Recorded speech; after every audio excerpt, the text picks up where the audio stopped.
Irmãos, é um privilégio muito grande estar aqui com vocês, participar desse simpósio. Uma honra muito grande ocupar esse púlpito, um púlpito muito honrado, respeitado. São 115 anos de história. A nossa lá completou 118. Então nós somos da mesma geração. E falar um pouquinho sobre esse assunto. Eu sou muito ruim em negócio de data show, então não tem. Fica de pé aí, abra a sua Bíblia. Em Isaías capítulo 60, versos 21 e 22.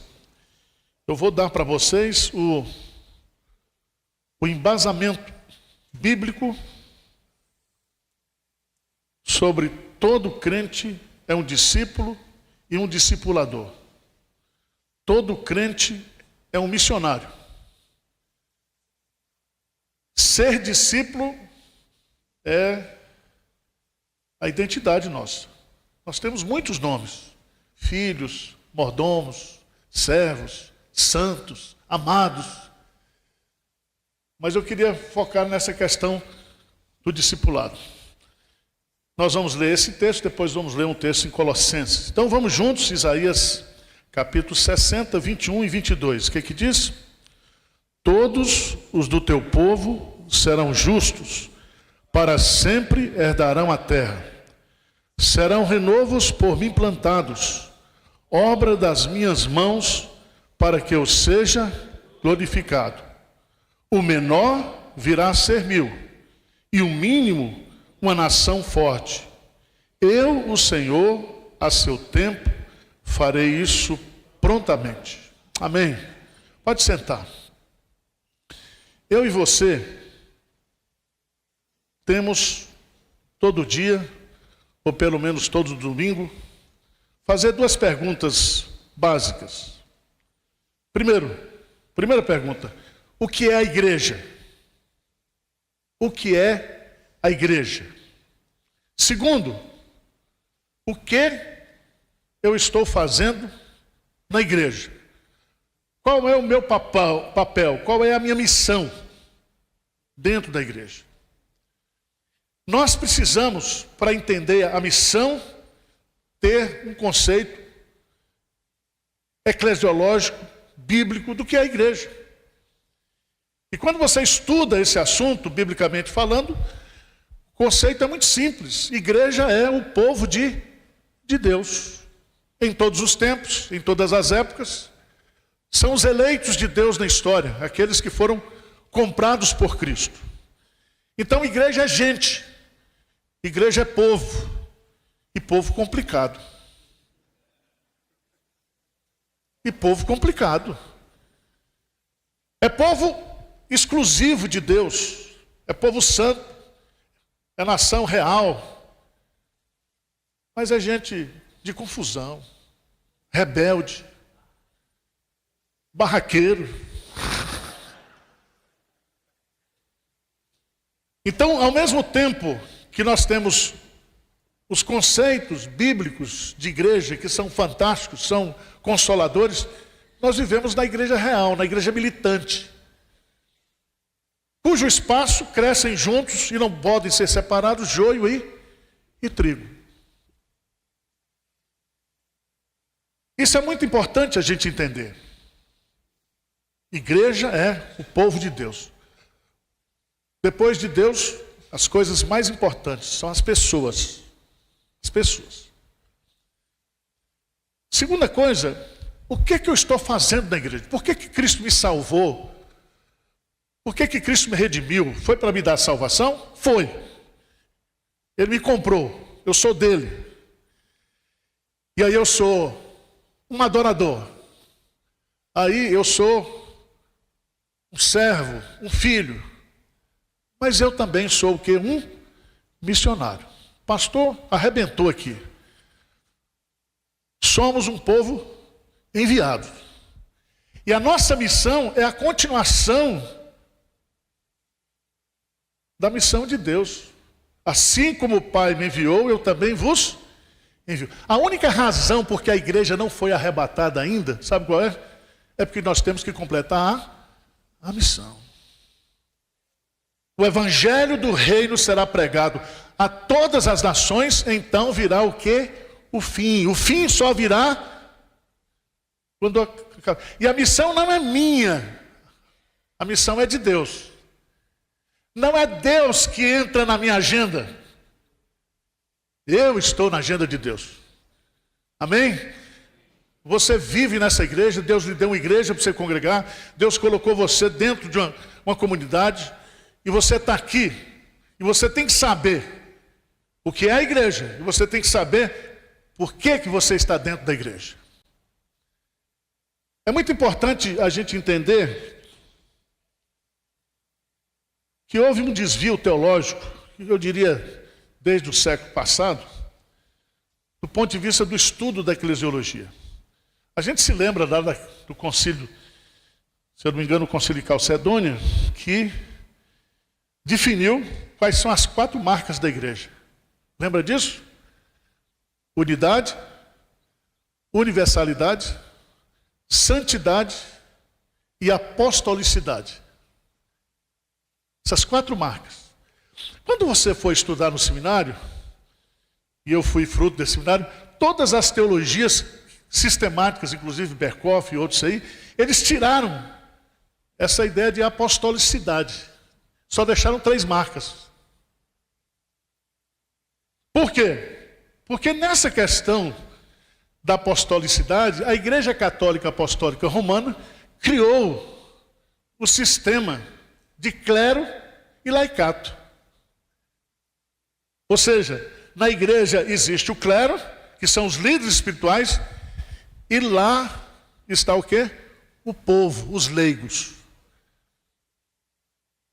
E aí, eu creio que o pessoal ficou com medo de tocar nesse assunto. Porque quando se fala em apostolicidade, significa a missão da igreja. A igreja existe para missão. A apostolicidade significa que nós continuamos ensinando, pregando e vivendo as doutrinas dos apóstolos. E a doutrina dos apóstolos hoje é a palavra de Deus.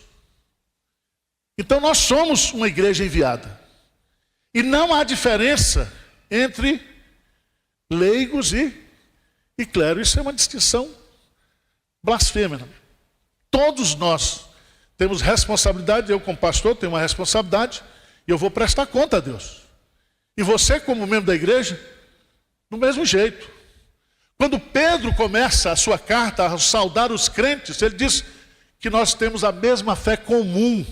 Então a fé que você tem é igual a de Abraão, a fé que você tem é igual à fé dos apóstolos. Então não existe crente de segunda qualidade. Diz amém aí. Você não presta, mas Deus te ama. E a nossa fé não é diferente. A nossa fé não é diferente. Então não existe no reino de Deus, na igreja de Deus, cidadão de primeira qualidade, segunda. Não existe isso. E aqui eu queria mostrar nesse texto, nesse primeiro texto, versículo 23, todos os do teu povo serão o quê? Justos. Para sempre herdarão a terra. Serão renovos por mim plantados. Obra das minhas mãos. Para que eu seja o quê? Glorificado. Então o que é a igreja?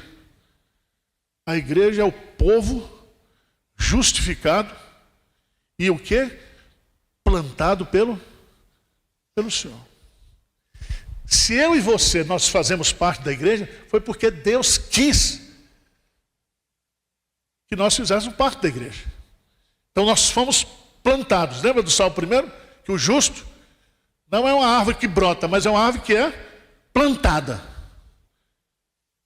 Nós somos plantados pelo Senhor. E o texto é maravilhoso porque ele diz que nós somos obras das minhas mãos, ou das mãos de Deus. Lembra de Efésios capítulo 2? Quando diz que nós somos como poemas de Deus, criados por Ele. Lembra da figura do vaso e do oleiro? Todos nós somos obras da mão de Deus. Mas qual o projeto de Deus ao nos criar e ao nos regenerar? O que ele coloca aí? Para que eu seja o quê? Glorificado. Então, é como se Deus pegasse eu e você, como se nós fôssemos troféus da graça de Deus. Nós somos isso. Então você tem valor. Abandone esse sentimento de inadequação, de incompetência. Tá certo? Não existe coisa mais preciosa para Deus do que você. A igreja de Deus é preciosa. Ela foi comprada com o precioso sangue de Cristo. Amém? Até no dia que você morrer, preciosa é aos olhos do Senhor a morte dos seus santos. Para a gente não é, mas para Deus é que a gente está voltando para casa. Ele veio nos buscar. Zacarias disse que nós somos como a menina dos olhos de Deus. Mas veja, no versículo 22, que eu acho fantástico isso aqui, e aqui está a base do discipulado. Nós podemos colocar esse versículo como um dos textos fortes. Ele diz assim: o menor virá a ser 1000. E o mínimo o quê? Uma nação forte. Eu, o Senhor, a seu tempo, farei isso o quê? Prontamente. Primeiro, que Deus está prometendo aqui é que a partir de você haverá uma multiplicação. O menor virá a ser 1000. E o mínimo, uma nação forte. Aliás, essa é a especialização de Deus. Ele leva um missionário para a China, um só. E ali ele começa uma grande igreja. Irmãos, tudo começa com um crente. Quem planta a igreja aqui sabe disso. Uma pessoa só, uma, pode se tornar 1000. Você crê nisso ou não? O que é que significa isso? E aqui eu quero corroborar com o que o pastor falou aqui, o nosso exegeta.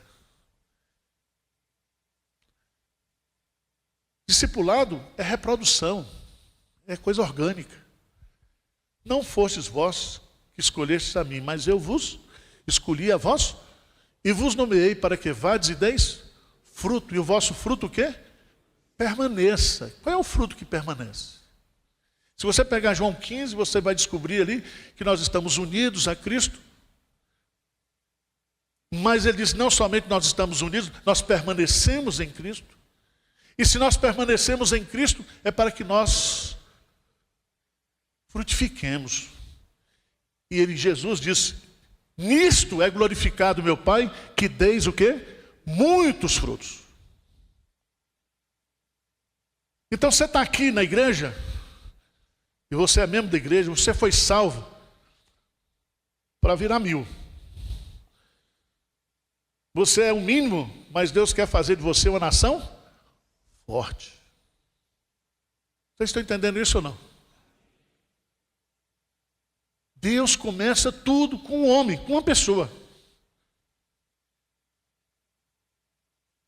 Então não dá, eu digo lá em Pinheiro, se você vier aqui para a igreja para ficar sentado no banco, nem venha. Nem venha. Tem muita igreja aí, que o pastor prega no domingo, agora estão acabando com as escolas dominicais, faz aqueles cultos meia boca, aquelas escolas meia boca.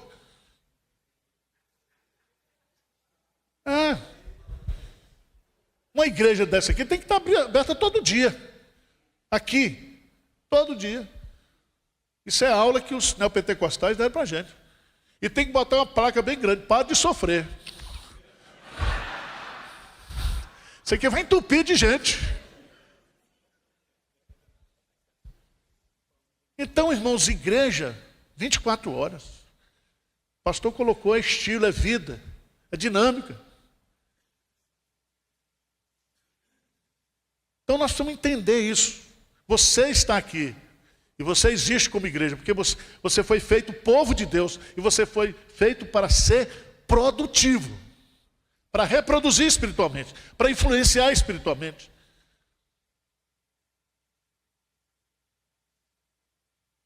Vamos para outro texto, por favor. Que é o segundo texto que eu entendo que é o fundamento para toda a teologia do discipulado. Colossenses, capítulo 1. Colossenses, capítulo 1. Eu quero que você leia comigo.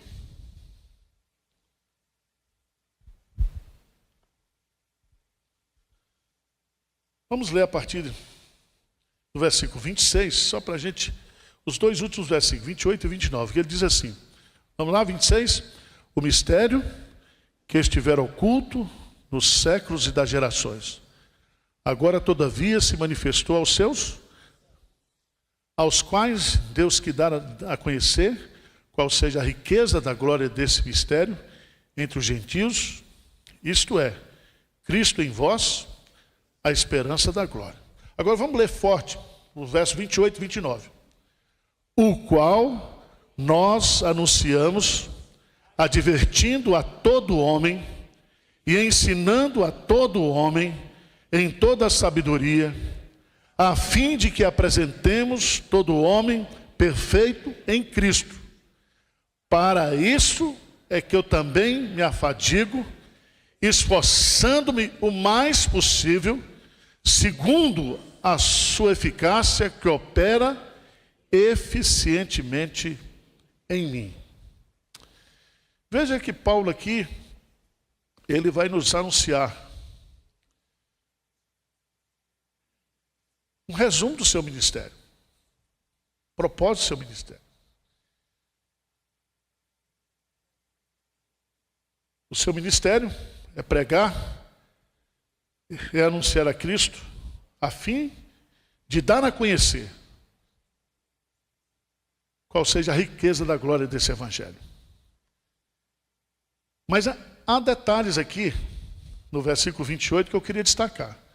O qual nós anunciamos, advertindo a todo homem e ensinando a todo homem, em toda a sabedoria, a fim de que apresentemos todo homem perfeito em Cristo. Essa palavra perfeito é uma palavra grega chamada teleos. Perfeito significa o quê? Maduro. Pleno. Preste atenção que o discipulado na igreja, que pode ser substituído ou sinônimo da palavra ensino, e a palavra ensino é ensinando a guardar, não é um ensino teórico, é um ensino que transforma a vida, que muda a vida, que influencia a vida, porque no conceito da pedagogia só existe aprendizagem quando há mudança de comportamento. Se não mudou o comportamento, não aprendeu nada. As nossas igrejas estão cheias de gente cabeçuda, mas o coração não está aquecido, não chegou na vontade, na volição. Então preste atenção, se nós queremos entender o que é discipulado, o discipulado não é somente você aprender ou ser alcançado pelo Evangelho de Jesus Cristo. Discipulado é a sua vida até Jesus Cristo voltar. Você vai ser um discípulo e você vai ser um discipulador. Você vai aprender, vai praticar e você vai ensinar. E qual é o culto de formatura? O culto de formatura é a maturidade plena. E o que é a maturidade plena? É nós alcançarmos a perfeita varonilidade, a estatura de Cristo. C.S. Lewis diz que o projeto de Deus é fazer de cada um de nós pequenos cristos.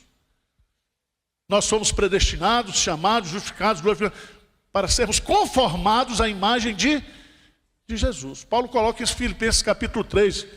Esquecendo-me das coisas que para trás ficam, prossigo para o alvo. O alvo para o qual eu fui conquistado. Eu fui conquistado para alcançar esse alvo. Tem uns crentes metidos a besta, ignorante. Dizem, pastor, já sei tudo. Já sei tudo. Eu não preciso mais ir para a escola dominical porque eu já sei tudo. Irmãos, isso é uma ignorância. O cristão, ele é um eterno aprendiz. Porque nós vamos aprender aqui e vamos continuar aprendendo no céu. Porque lá a gente vai conhecer as belezas de Deus. E o conhecimento de Deus é exaustivo, é eterno. Lá nós conheceremos como também somos o quê? Conhecidos. Então todo crente é um missionário.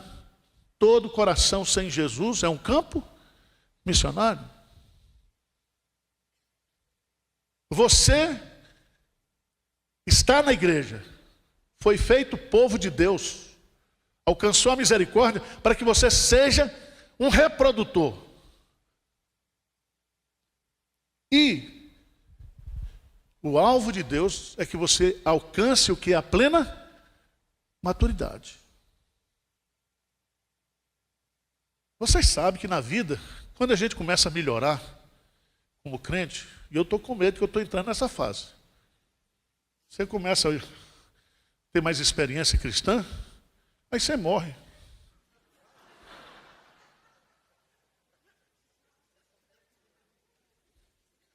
Eu fiquei, era tempo do pastor Russell Shedd morrer, que ele não tinha que viver uns 500 anos. Não é não? A realidade da vida, irmãos, o padrão de Deus para nós, o que Deus tem para nós, é infinitamente mais do que pedimos ou pensamos. Então Deus quer fazer de você 1000. Quer fazer de você uma nação forte. Deus quer ganhar outras almas, outras pessoas. Você é instrumento nas mãos de Deus para fazer isso. E isso acontece porque você está na igreja. Porque é a igreja que tem a missão. Ninguém tem, os anjos não têm, o mundo não tem. Esse privilégio, essa missão é nossa. Deus nos escolheu para isso. Então preste atenção, todo crente, todo cristão é um discípulo e um discipulador. E você não vai fazer discípulo para você. Quem faz discípulo para si são os falsos mestres. Nós fazemos discípulo para Jesus.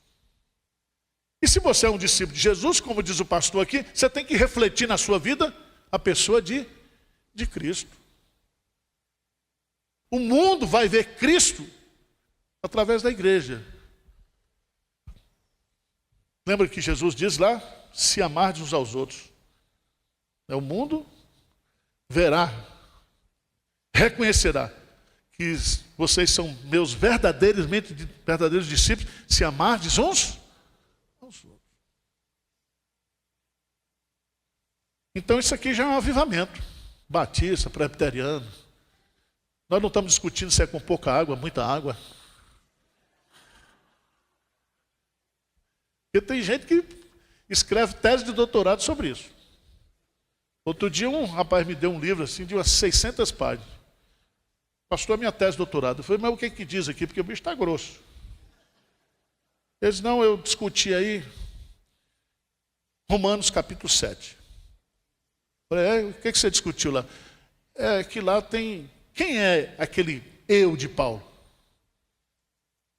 Ele fala lá que o bem que eu quero fazer, esse eu não faço, não sei o quê. Eu falei, rapaz, eu acho que é Paulo. Eu aprendi lá no seminário. Meu professor de exegese, ele falou, não, mas tem 7 correntes para explicar isso aqui. Eu falei, rapaz, com uma eu estou satisfeito, eu não quero mais saber das 6. Porque tem gente que Não se preocupa com aquilo que já está revelado e que a gente tem que fazer. Ele está inventando mais coisas que não está na Bíblia. Os pastores estão inventando coisas que não estão na Bíblia.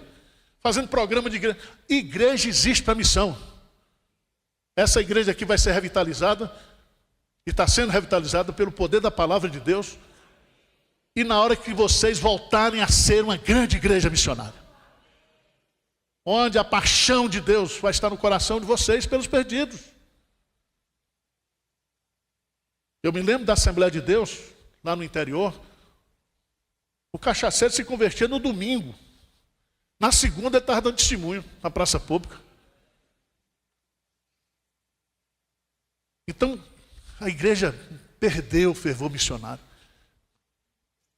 A igreja de Éfeso, que era a igreja que mais plantou igrejas na Ásia, a exortação de Jesus diz: olha, vocês são batutas doutrinariamente, vocês são batutas do ponto de vista que sofre e rejeita aquilo que é errado, mas vocês perderam o primeiro amor.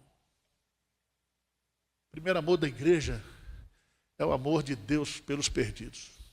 É a paixão missionária. A paixão missionária. Então, Paulo está colocando aqui que todo homem, e é bonito porque ele usa o termo universal aqui, todo homem, ele anuncia, adverte e ensina a todo homem. Quem é o público do nosso discipulado, da nossa pregação? Todo homem, toda criatura, todas as nações. O que nós queremos que esse homem que nós estamos pregando, discipulando, é que ele, a perfeição, a maturidade. Irmãos, maturidade não é tamanho de conhecimento teórico que você tem da Bíblia, das doutrinas bíblicas. Maturidade, Jesus coloca, explica no Sermão do Monte. Maturidade é ouvir e praticar, ouvir e fazer. Aquele que constrói a sua casa sobre a rocha é aquele que ouve e pratica. E pratica. Então nós precisamos entender isso. Isso dá trabalho? Dá trabalho. Por isso que muitos pastores não querem envolver com missões. Por isso que nós não queremos fazer muito culto. Os pastores não querem. Irmãos, o que está prejudicando a vida da igreja, o crescimento da igreja, é a preguiça dos pastores. Porque o pastor é a referência. Se o pastor é preguiçoso, se o pastor senta, a igreja deita. E tem os presbíteros, os diáconos, que não gostam de trabalhar também, pegam o pastor do jeito deles. Aí não vai. Não vai. Nós temos hoje, no mundo evangélico, pastores escrevendo doutrinas para justificar a inércia. Eles dizem assim: não é nós que temos que ir atrás dos perdidos. Nós temos que preparar o culto, a salmodia, a não sei o quê. E aí Deus vai mandar os eleitos para dentro da igreja. Me arruma um texto bíblico para fundamentar isso. Eu não vejo. Jesus, ele saía visitando todas as cidades e aldeias. Não era só cidade, eram cidades e aldeias. Curando, ensinando, pregando. E quem sai para pregar, vê a realidade. E quem vê a realidade, sente o coração. E Jesus, vendo as multidões, compadeceu-se delas como ovelhas que não têm pastor. Aí ele chega para os discípulos: olha, a seara é grande, mas os trabalhadores são poucos. Rogai ao Senhor que mande trabalhadores. Nós somos os trabalhadores. Não é o pastor, nós somos os trabalhadores. Todo crente que é inserido no corpo, que é convertido pelo Espírito, é um trabalhador. Tá certo? Então, apresente sua carteira de trabalho para o departamento pessoal lá do céu.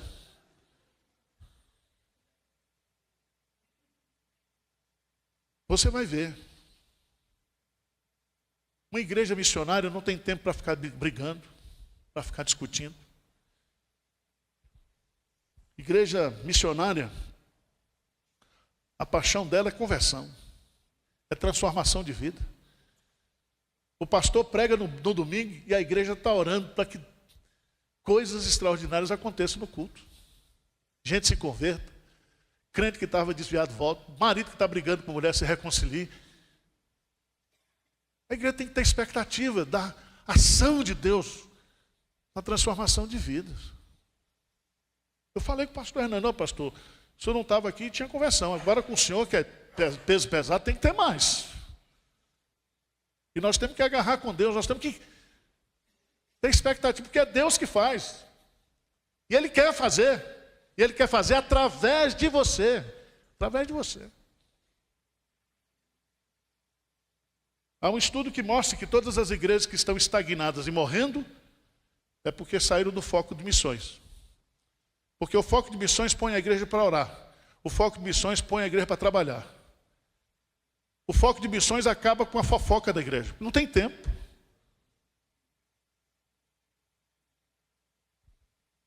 Eu me lembro quando eu cheguei na igreja de Pinheiros, há 28 anos atrás, um irmão nosso, seu Vitor, um homem muito simples, morava lá no Imbu, de frente de uma favela. Ele disse, pastor Anival, eu fiz um voto a Deus. Eu estou terminando de pagar esse terreno, construir minha casa. Fiz um voto a Deus que se eu conseguir concluir, se Deus me der graça, eu vou construir lá um prédiozinho e começar um trabalho com as crianças da favela. O senhor me ajuda? Eu falei, claro. O pastor aqui está para ajudar a crente a fazer voto e cumprir. Aí eu fui para a reunião do conselho, todo feliz. Meus irmãos, olha, Deus colocou no coração desse irmão, pá. O tesoureiro, presbítero tesoureiro, disse, pastor, eu não quero ser do contra, não quero ser advogado do diabo, mas não tem dinheiro. Eu falei, mas não estou falando de dinheiro. O outro diz assim, pastor Anival, esse negócio de voto é coisa séria mesmo? Eu não sei, o homem disse que fez, eu sou pastor. Eu não examino os corações, não sondo os corações. Aí teve uma pérola que o cara disse, pastor Anival, presbiteriano não dá certo com favela. Presbiteriano é classe média alta.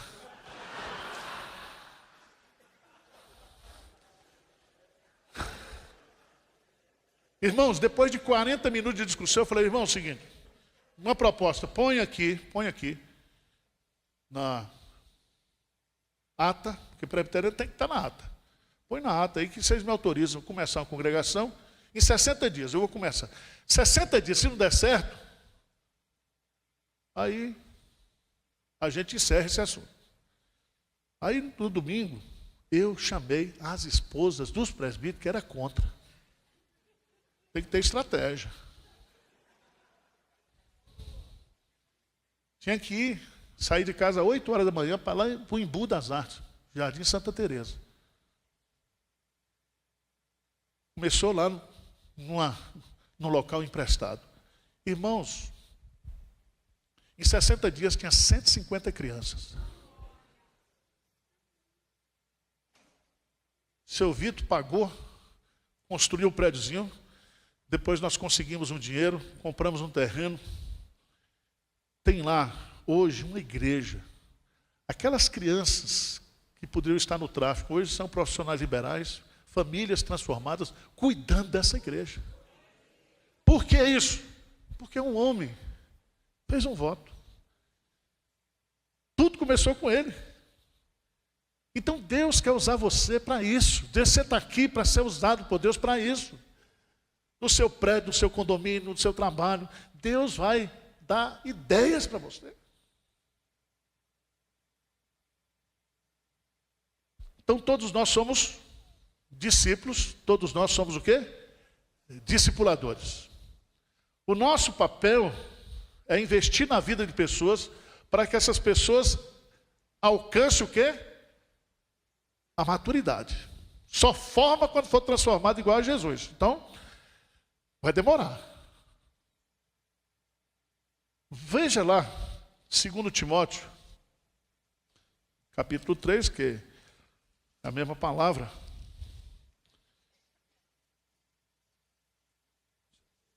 Segundo Timóteo, capítulo 3. Tu, porém, versículo 10, tem seguido de perto o meu ensino, procedimento, propósito de fé, longanimidade, amor, perseverança. Então Paulo está dizendo, olha para mim, Timóteo, aquilo que o pastor pregou aqui. Timóteo era discípulo. Versículo 14, o que diz? Tu, porém, permanece naquilo que aprendeste e de que foste inteirado, sabendo de quem o aprendeste, que desde a infância sabes as sagradas letras que podem tornar-te sábio para a salvação pela fé em Cristo Jesus. Toda a escritura é inspirada por Deus. Então aqui nós temos o conceito e a natureza da escritura. Segundo, a utilidade das escrituras para o ensino, para a repreensão, para a correção, para a educação da justiça. O propósito das escrituras, qual é? A fim de que o homem de Deus seja o quê? Perfeito, teleios. E perfeitamente habilitado para toda o quê? Preste atenção, irmão. Quando você é discípulo e você começa a estudar a Bíblia, ler a Bíblia, quando você vai dar uma aula na congregação, você tem que passar o sábado à noite lendo a Bíblia. A Bíblia está transformando você e a Bíblia está capacitando você para toda boa obra.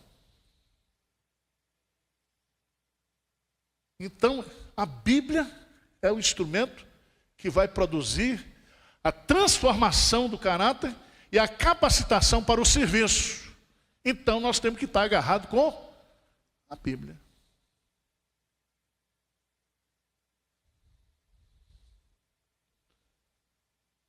São 12h13, eu posso falar mais ou acabou?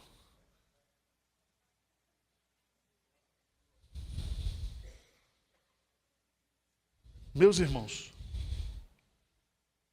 o grande equívoco hoje, nas nossas igrejas históricas, é que crente acha que ele é membro da igreja para assistir culto.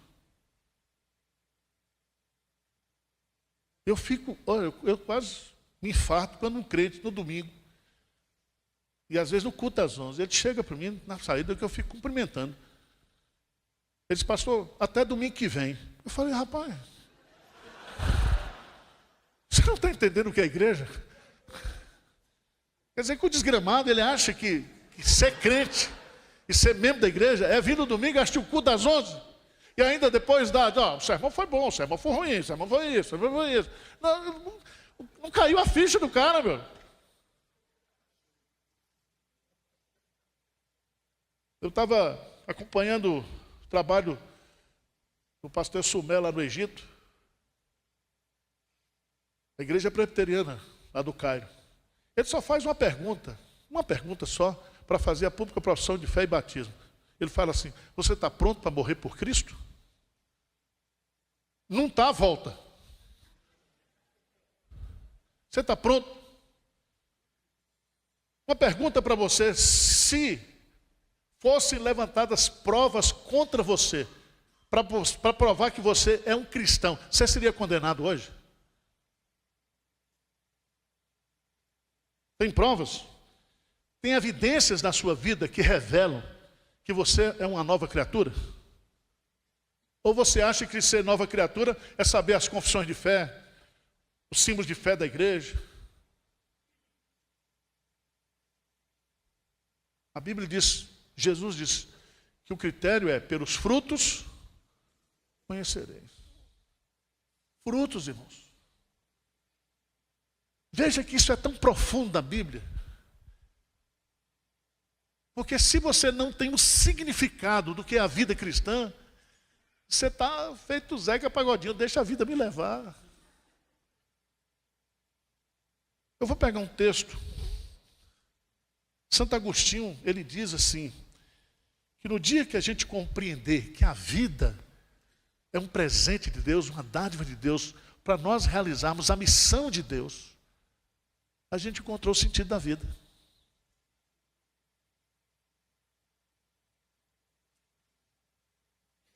Veja o que Paulo coloca em Filipenses capítulo 1.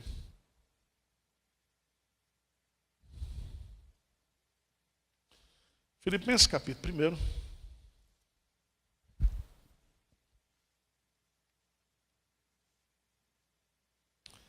Eu acho que Paulo compreendeu o significado do que é a vida. Do que é a vida cristã, do que é a vida de um crente. Filipenses capítulo 1, ele diz, versículo 21. Porquanto, para mim, o viver é Cristo e o morrer é lucro. Mas ele continua. Entretanto, se o viver na carne traz fruto para o meu trabalho, já não sei o que hei de... Veja bem, se a minha presença entre vocês está produzindo frutos, está gerando frutos, então eu acho que Deus me quer aqui ainda.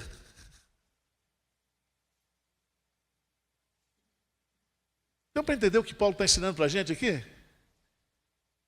Isso aí acaba, vocês que estão acima de 60, não tem aposentadoria. Vocês vão frutificar. Lê o Salmo 71, que é o Salmo do idoso. Não tem aposentadoria. Moisés começou com 80, morreu com 120. Aí você vai morar no interior, jogar dominó, bocha, ficar correndo atrás de promoção de supermercado, porque tem aposentado que ele faz isso. Ele pega todas as promoções do supermercado e sai comprando.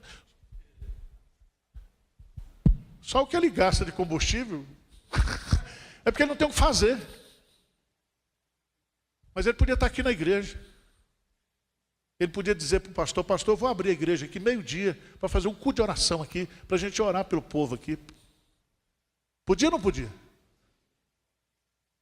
Se o seu pastor não quiser, vai lá para Pinheiros. Porque o pastor não pode ser pedra de tropeço. Nós somos facilitadores, nós estamos aqui.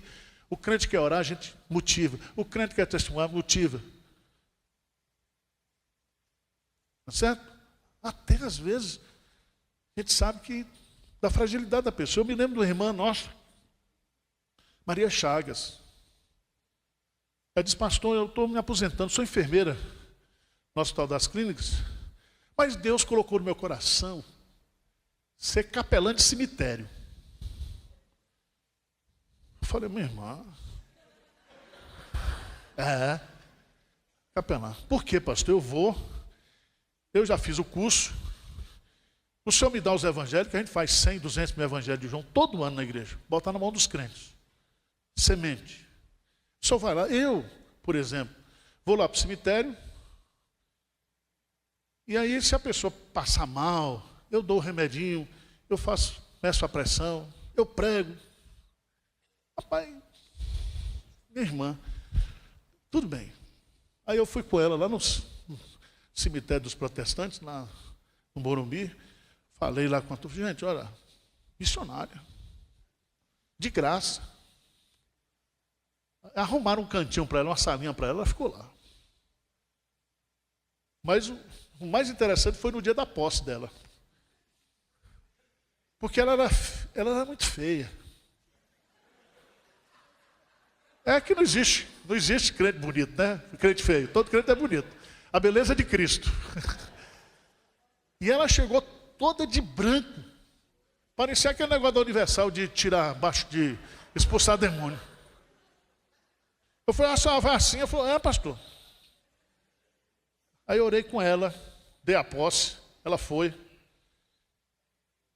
E ela, irmãos, fez um trabalho durante alguns anos. Muita gente foi alcançada por causa dela. Eu dizia, minha irmã, quantos presuntos essa semana? Pastor, 18 presuntos. A senhora foi lá, fez o quê? Não, pastor, tinha um pessoal japonês lá que não acreditava em Deus. Eu pedi oração, não tinha ninguém. Sabe aquelas mortes trágicas que acontece, de acidente, de tudo, de bala perdida. Nessa hora as famílias estão desesperadas. E Dona Maria Chagas estava lá. O que eu estou colocando aqui para você? Todo mundo, se você entender o que é a igreja é povo, é gente. Que você está na igreja para cumprir a missão de Deus, o seu cristianismo vai ter significado. E não é no domingo. No domingo você vem recarregar as baterias. No pequeno grupo pastoreio, que você estuda ali, é para lhe alimentar. Porque você foi forjado, nasceu de novo, justamente para você cumprir a missão. Então todo discípulo é um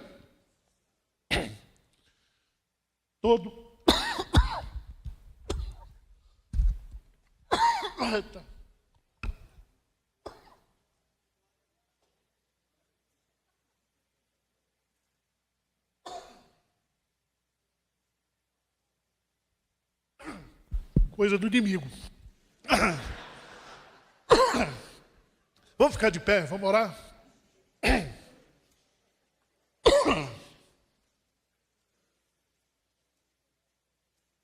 Quem quer colocar sua vida hoje a serviço de Deus? Quem quer? Pastor Abdala, vem aqui, por favor.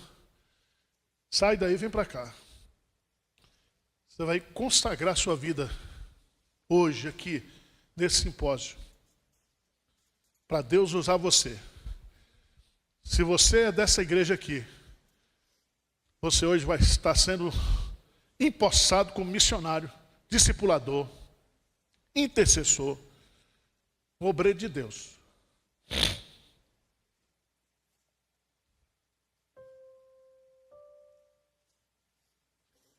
Esqueça o passado. Esqueça o passado. Esqueça os traumas que já teve com o pastor, decepções que você teve. Deus quer restaurar você nesse encontro. Esse simpósio é de Deus. O Espírito Santo está aqui para curar você, para sarar você, para capacitar você para fazer a obra. Pastor Abdala, olha para o povo. Deus de amor e de imensa bondade, é no nome de Jesus, o teu Filho, que nós estamos diante do Senhor, apresentando a nossa vida para o teu serviço. E cada pessoa que dá um passo de fé no início dessa tarde, está fazendo uma oração muito simples. Nós não queremos ficar de fora dos planos que o Senhor tem para este mundo. Nós queremos ser usados pelo Senhor. Coloca, ó Pai, no nosso coração amor pelas almas que perecem. Coloca no nosso coração ardor missionário. Coloca no nosso coração vontade de estudar a Tua palavra, de proclamar a Tua palavra. Coloca no nosso coração a disposição de fazer a Tua obra. A todos que dão um passo de fé nessa hora, nós clamamos o revestimento alto. Nós clamamos o poder dos céus. Nós clamamos a ação do Teu Espírito. A Tua palavra nos ensina que nós podemos nos encher do Teu Espírito. Portanto, a nós que já temos o Teu Espírito, clamamos que sejamos cheios dele, cada vez mais cheios do Teu Espírito. Nessa hora nós clamamos por um revestimento de poder. Nessa hora nós clamamos por uma ação poderosa do Senhor no meio de nós. E nessa hora nós clamamos que o Senhor venha nos usar para a Tua glória e para fazer avançar a Tua obra. Aviva, Senhor, esta igreja. Aviva, Senhor, cada igreja aqui representada. E que possamos colher frutos dessa decisão, desse movimento, dessa hora, pelo poder do nome de Jesus. Que possamos colher frutos, ó Deus bendito, da ação do Senhor no meio de nós. E nós clamamos assim, reconhecendo a Tua bondade, reconhecendo a Tua soberania e reconhecendo que, sendo o Senhor por nós, ninguém será contra nós. E que agindo o Senhor, ninguém poderá impedir. Use então as nossas vidas. Contempla cada passo de fé. Obrigado pela vida do pastor Ival. Continue sustentando a ele, a irmã Tárcia, o Mateus, o Túlio, a Júlia, toda a igreja de Pinheiros. Guarda os teus filhos e alarga as tendas dos teus filhos para a glória do teu nome. Nesse momento em que estão fazendo um investimento, ampliando, alargando as tendas, provenha, Senhor, todos os recursos para a glória do teu nome. Agora cuida também de nós, de cada igreja aqui representada, e que seja sobre nós o teu amor de Pai, a graça poderosa de Jesus e o revestimento do teu Espírito sobre as nossas vidas, desde agora e para sempre. Amém. Amém. Amém.